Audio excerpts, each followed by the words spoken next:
है नीरव मोदी, कहाँ है मेहुल चौकसी और ललित मोदी जी से तो अब सुष्मिता सेन मिल लेती है। लड़ो ना अकेले, हाँ क्या मजबूरी है, लड़ो। भाजपा में औकात कहाँ जो हमारा चुनौती भी स्वीकार कर सके। नमस्कार, मेरा नाम आलोक है। आप लाइव स्ट्रीज देख रहे हैं। प्रतिरोध मार्च करने वाले हैं तेजस्वी यादव आने वाले 7 तारीख को बढ़ती हुई महंगाई, बेरोजगारी को लेकर के तेजस्वी यादव सहित तमाम जितनी विपक्षी पार्टियां हैं बिहार की, वो सड़कों पर उतरेंगी। प्रतिरोध मार्च निकाला जाएगा और ऐसे में तेजस्वी यादव ने आज तमाम जितने अन्य दलों के पार्टी के नेता हैं उनके साथ बैठक की है। उसके बाद उन्होंने एक तरफ जहां ईडी पर जमकर के हमला बोला है, वहीं ये तक कह दिया है कि भाजपा का औकात है, क्या बीजेपी के औकात की बात है कि मेरे सवालों का जवाब दे सकें, मेरी चुनौती को स्वीकार कर सकें। क्या कुछ तेजस्वी यादव कहे थे, तीखा प्रहार करे थे बीजेपी के ऊपर, जरा सुनिए। शुरुआत से ही कहते रहे कि ईडी हो, सीबीआई हो या इनकम टैक्स हो, एक तरह से बीजेपी का पार्टी का प्रकोष्ठ के रूप में काम करती है और ये संवैधानिक संस्थाएं हैं, जांच एजेंसियां हैं जो देश की सबसे बड़ी। दुर्भाग्यपूर्ण है जितनी भी जांच एजेंसियां हैं, एक बीजेपी का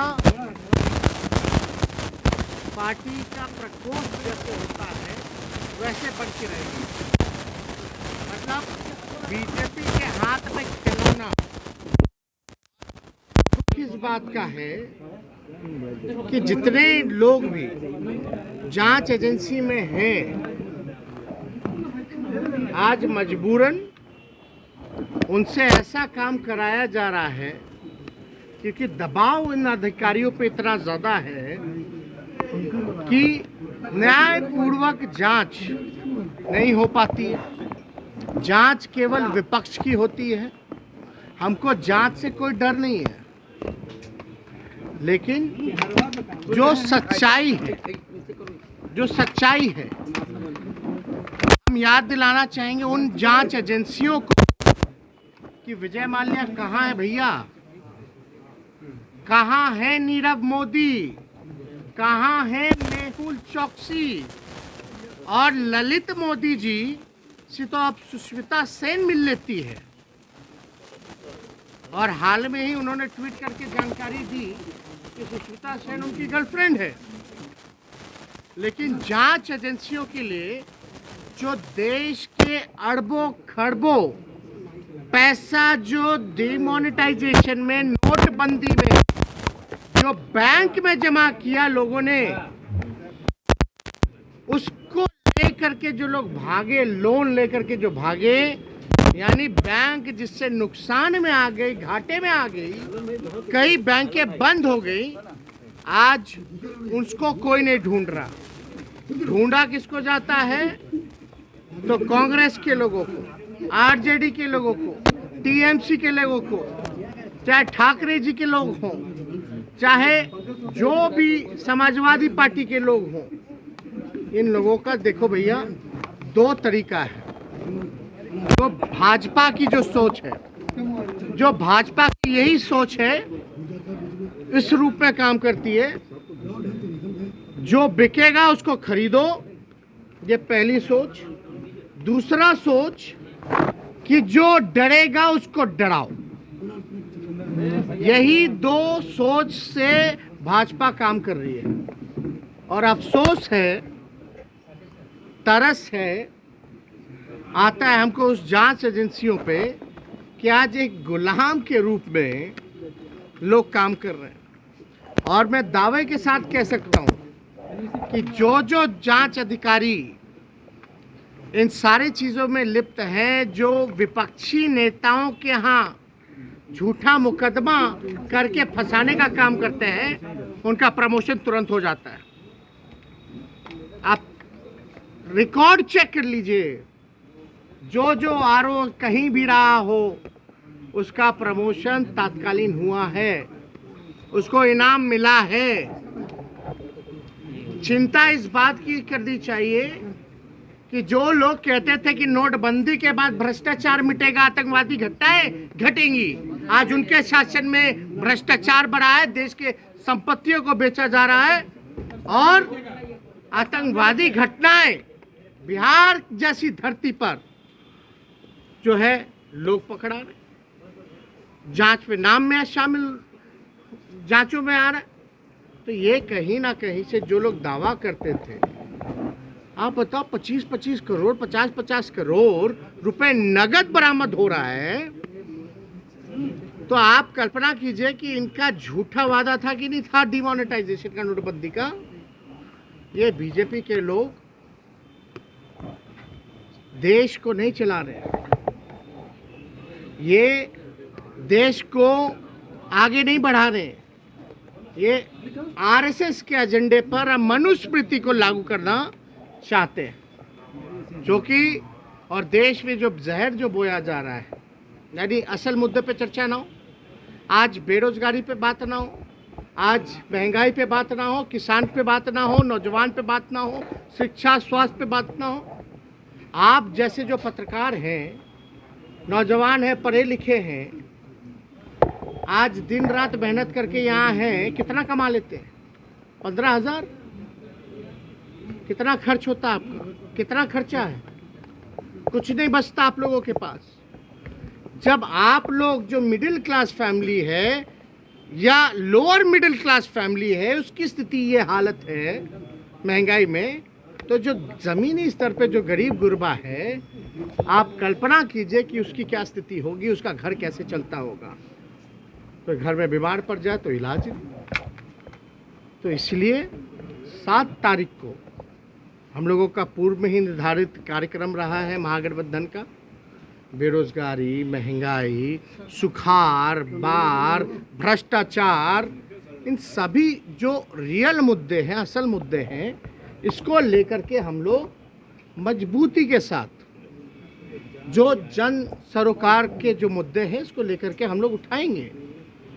और ये अति हो चुका है ना, देश में जो माहौल बनाया जा रहा है जाती है, और हम लोग उम्मीद भी क्या कर सकते हैं इन लोगों से?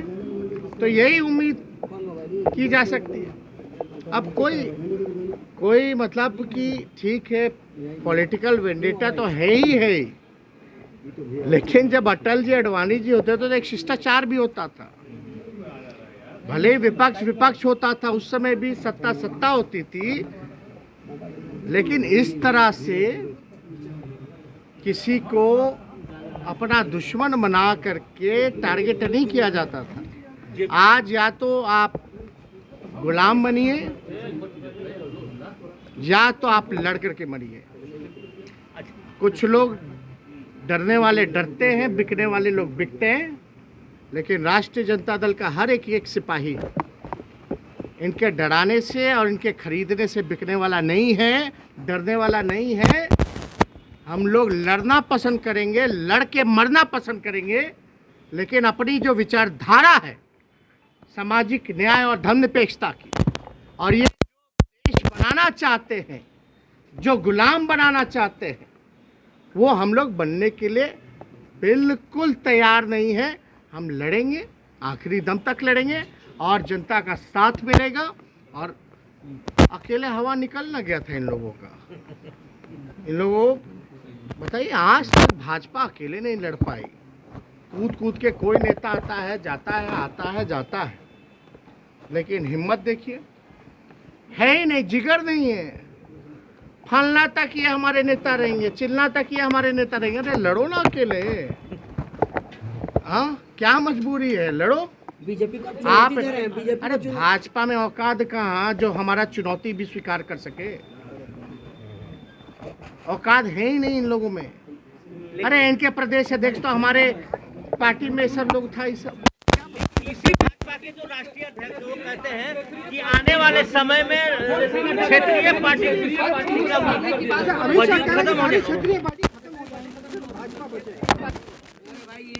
ये भाषा है और जो सोच खत्म कर दिया जाएगा। वाला जो शब्द है, ये कौन लोग इस्तेमाल करते हैं? ये उनका सोच बता रहा है। लोकतंत्र में विपक्ष का होना महत्वपूर्ण है, और जब विपक्षी नहीं रहेगा तो लोकतंत्र खत्म हो जाएगा।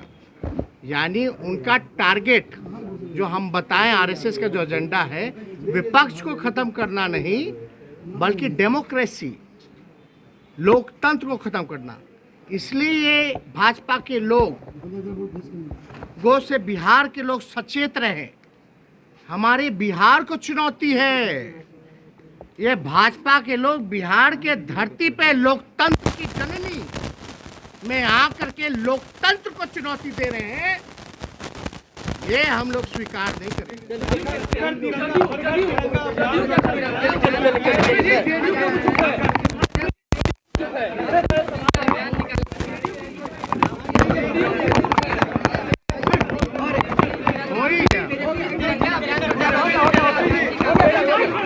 सात तारीख को अरे बात सुन लो।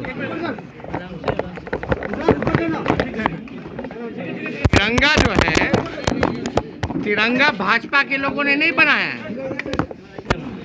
और तिरंगा तो नागपुर में 2007 से फहराना शुरू किया है। तो एक बात समझ लीजिए, हर घर तिरंगा, हर मन में, हर दिल में, हर हाथ में तिरंगा। ये तो हम लोगों का है ही, लेकिन तिरंगा का असली परिभाषा भाजपा के लोगों समझो।